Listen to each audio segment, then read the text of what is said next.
Welcome everyone from all over the world to, as we said, a sunny Johannesburg, cutting through the digital clutter, helping your potential customers find your needle in a field full of haystacks.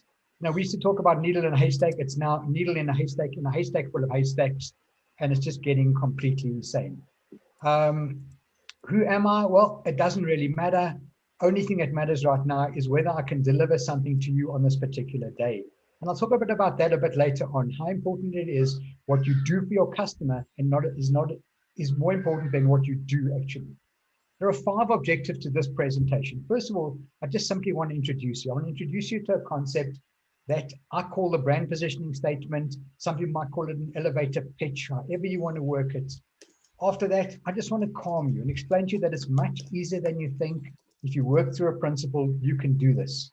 I want to inform you. I want to give you bits of information, insight into how my thinking has been developed, trends that are happening at the moment.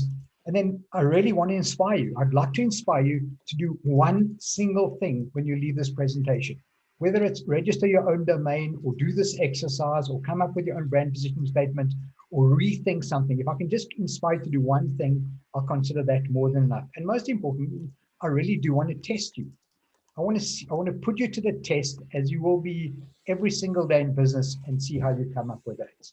So the process. First of all, I'm going to talk to you about the 7 significant steps at the moment.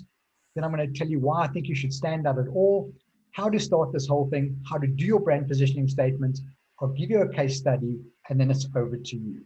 So let's start off with the 7 significant shifts in marketing at the moment and how they have forever altered the playing fields.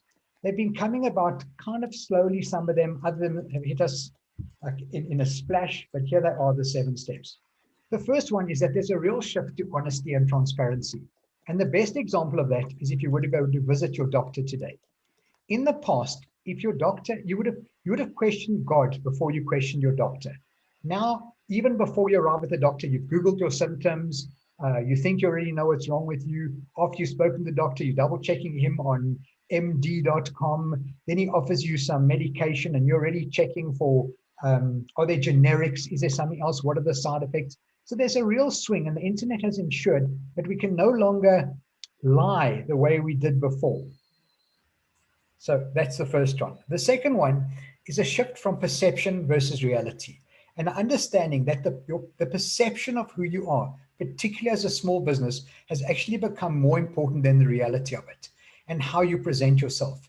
And part of that perception is, for example, do you have a professional looking business card? Do you use a professional background when you're on a Zoom meeting with people? Do you have your own website? Do you have your own domain? That's the perception that you're creating, and it's actually become more important than the reality. Of course, it's important that you're able to deliver, but that perception that you're presenting every single day has become increasingly important in order for you to stand out. The third one is a real swing away from interruption marketing. And we've seen that during lockdown, particularly in South Africa, with magazines closing down. Many people that watch TV place their PVR on pause as soon as the adverts are there, then they fast forward through them. We see billboards, we're learning to ignore them. The only form of interruption marketing that really seems to be working at the moment, and if you have got some budget, I suggest you invest in it, is actually radio. And the reason that radio works so well is that people don't like to switch channels even when the adverts are on. Whereas on TV, the moment those come on, so there's a real swing away from conventional or interruption marketing. Number 4, there is a massive swing towards show and don't tell. Wherever possible, demonstrate what you do and do for your customer, and don't try and tell them. And that's why most of the men watching today will understand a visit to the hardware shop on a Sunday morning. There are all those tents outside, all the tools are set up under the gazebo, and there we go, we're pressing the power tools, we're trying them, we're holding them, we're feeling the weight. And you're seeing that more and more. Apple stores with the experience. So wherever possible, a short video will be much more powerful for your brand, for yourself, than, for example, a long document that you expect someone to read. So wherever possible, this move towards show, don't tell. Also, another big swing is towards targeting and segmentation, trying to understand exactly who your target market is and speaking to them directly. And an example I use is a South African example, and I think most of the people here are from South Africa, is that when my daughter was young, I would take her to the Spur for supper, and that was only on her insistence, and people would be screaming and running around and throwing food and fighting over the TV. And then out of the corner of my eye, I'd notice a couple sitting there with no children.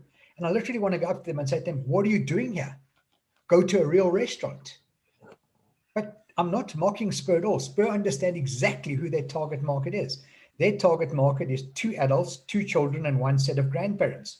Craig, I can tell you it's her parents that are there, but you're paying the bill. And that's just kind of how it goes.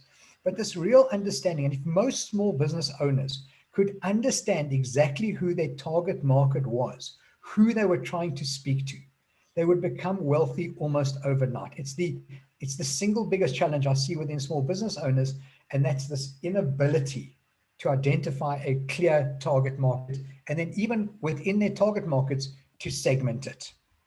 And the next one is a switch towards integration and consistency to show that everything about your business, about the way you talk, about the way you deliver is integrated and consistent. Does your Facebook page look like your website? Does your website look like your YouTube channel? Are you using that on your business card? Are we seeing that in the way you present yourself? Are you using the same kind of language through each of these channels? Now, I understand that the channels reach different audiences. So, for example, if I'm on Instagram, I might be talking to a slightly younger market, and I might change it slightly. But the general look and feel, the integration and consistency has to be there for everybody at the same time all the time. And then the final really big switch is this switch to disruption. And we're all aware of disruption. We've heard this word a million times. Uber came along, disrupted the entire taxi industry. Netflix came along, disrupted the entire video industry. And there are so many examples of it. YouTube is a disruption. And the funny thing about disruption is that we all absolutely love disruption, but we just don't want to be disrupted ourselves. We don't want our business to be attacked. We don't want our method. And one of the examples I use is I was at a conference last February for the restaurant industry. And if I had stood up at that conference and say, listen, guys, the biggest disruption ever to hit your lives is about to hit you. You're not going to be allowed to sell food and drink for 6 to 8 months. I would have been laughed off the stage. They would have taken me away. Nobody expects disruption to hit their industry. And some of us are so sure that we are so vital, our industry can't be disrupted. But I need to tell you right now, there's somebody working right now to disrupt your industry, take your market share, and make more money out of it than you ever imagined. And so please just be aware, and that's it.